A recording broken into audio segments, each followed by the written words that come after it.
ഇന്നലെ പുറത്തിറങ്ങിയ വോട്ടർ പട്ടിക പ്രകാരം തൃശ്ശൂർ പാർലമെൻറ്റ് സെക്ടറിലെ ഗുരുവായൂർ അസംബ്ലി നിയോജക മണ്ഡലത്തിൽ 137 നമ്പർ ബൂത്തിൽ അദ്ദേഹം വോട്ട് ചേർത്തിയതായി കാണുകയാണ്.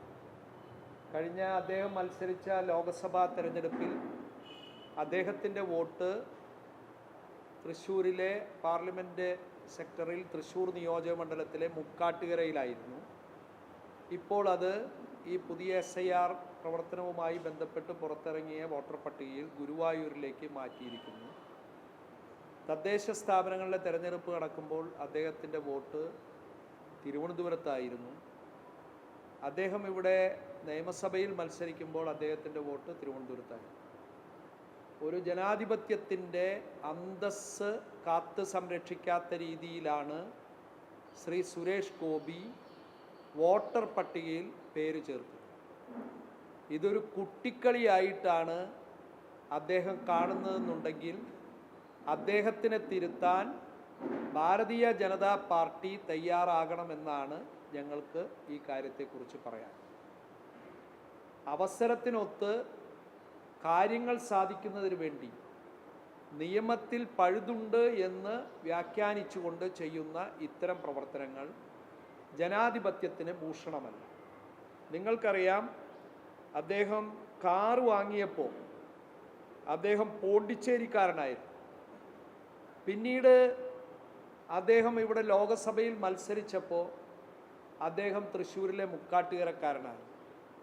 ഈ തദ്ദേശ സ്ഥാപനങ്ങളിലേക്കുള്ള തെരഞ്ഞെടുപ്പ് നടക്കുമ്പോൾ അദ്ദേഹം വീണ്ടും തിരുവനന്തപുരത്തുകാരനാകുന്നു. ഇപ്പോൾ നിയമസഭാ തെരഞ്ഞെടുപ്പിന് മുന്നോടിയായി മാത്രമല്ല SIR പ്രവർത്തനവുമായി ബന്ധപ്പെട്ട് വരുമ്പോൾ അദ്ദേഹം ഗുരുവായൂർക്കാരനായി മാറും. എന്താണ് ഇങ്ങനെ സംഭവിക്കുന്നത് എന്നതിനെക്കുറിച്ച് ഭാരതീയ ജനതാ പാർട്ടി അഭിപ്രായം പറയുന്നു. ഇത് പുതിയ തലമുറയ്ക്ക് തെറ്റായ സന്ദേശം നൽകുന്ന ഒരു കാര്യമാണ്. ജനാധിപത്യത്തിൻ്റെ ഏറ്റവും മനോഹാരിത നിറഞ്ഞ ഒരു കാര്യമാണ് വോട്ടവകാശം എന്ന് പറയുന്നത്. ആ വോട്ടവകാശം എങ്ങനെ വിനിയോഗിക്കണം, അതെങ്ങനെയാണ് വോട്ടവകാശം ലഭ്യമാകുക എന്നുള്ള കാര്യങ്ങളെയൊക്കെ വളരെ ഔചിത്യത്തോടു കൂടിയും അന്തസ്സോടു കൂടിയും ചെയ്യേണ്ട കാര്യമാണ്. ഇത്തരത്തിൽ അന്തസ്സില്ലാത്ത രീതിയിൽ, ഔചിത്യമില്ലാത്ത രീതിയിൽ കുട്ടിക്കളിയായി ശ്രീ സുരേഷ് ഗോപി ചെയ്യുന്നത് ഇത് പ്രതിഷേധാർഹമാണ്. ഇത് തൃശ്ശൂരിലെ ജനങ്ങളോട്, തൃശ്ശൂരിൻ്റെ MP ആണ് അദ്ദേഹം, ഇവിടെ നിന്ന് ജയിച്ച് സഹമന്ത്രിയായതാണ്, തൃശ്ശൂരിലെ ജനങ്ങളോട് ചെയ്യുന്ന വലിയ ഒരു നീതികേടും അതുപോലെ തന്നെ തൃശ്ശൂരിലെ ജനങ്ങളെ അപമാനിക്കുന്ന ഒരു കാര്യം കൂടിയായിട്ടാണ് ഞങ്ങൾക്ക് കണക്കാക്കാൻ സാധിക്കുന്നത്. എന്തും വിളിച്ചു പറയുക എന്നുള്ള ഒരു രീതിയിലേക്ക് അദ്ദേഹം തരം താഴ്ന്നിരിക്കുന്നു. കഴിഞ്ഞ ദിവസം ഇവിടെ വന്നപ്പോൾ അദ്ദേഹം പറഞ്ഞു, എനിക്ക് ഗുരുവായൂർ ദേവസ്വം ബോർഡ് ചെയർമാൻ ആകണമെന്നാണ് ആഗ്രഹം. ഭക്തിപരമായൊക്കെ ചിന്തിക്കുന്നത് നമ്മൾ അതിനാരും എതിരല്ല. പക്ഷെ ഒരു കേന്ദ്രമന്ത്രിക്ക് എങ്ങനെയാണ് അതാകുക എന്ന് പോലും അറിയാത്ത ഒരു രീതിയിലേക്ക് പോകുന്നത് തൃശ്ശൂരിലെ ജനങ്ങളെ നാണം കെടുത്തുന്ന ഒരു പരിപാടി കൂടിയാണ്. അതുകൊണ്ട് അദ്ദേഹത്തെ ഒന്നുകിൽ ഭാരതീയ ജനതാ പാർട്ടി തിരുത്തുക, അല്ലെങ്കിൽ അദ്ദേഹം സ്വയം തിരുത്തുക എന്നുള്ളതാണ് ഞങ്ങൾക്ക് ഈ കാര്യം.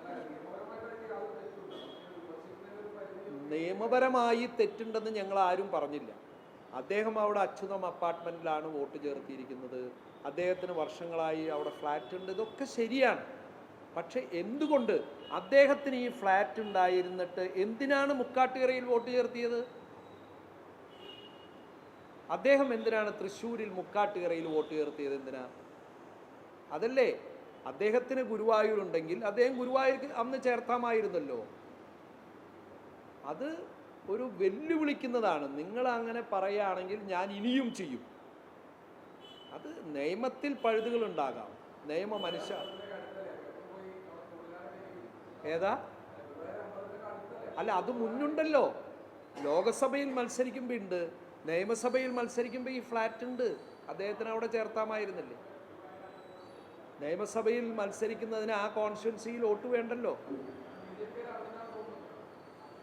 അറിഞ്ഞിട്ടില്ലെങ്കിൽ അവർ പറയട്ടെ, അവരത് പറയുന്നില്ലല്ലോ. തൃശ്ശൂരിനെ സംബന്ധിച്ചിടത്തോളം ഇത്തരത്തിൽ ഒരു MP തൃശ്ശൂരിലെ ജനങ്ങളെ നിരന്തരമായി ഇങ്ങനെ നാണം കെടുത്തിക്കൊണ്ടിരിക്കുക.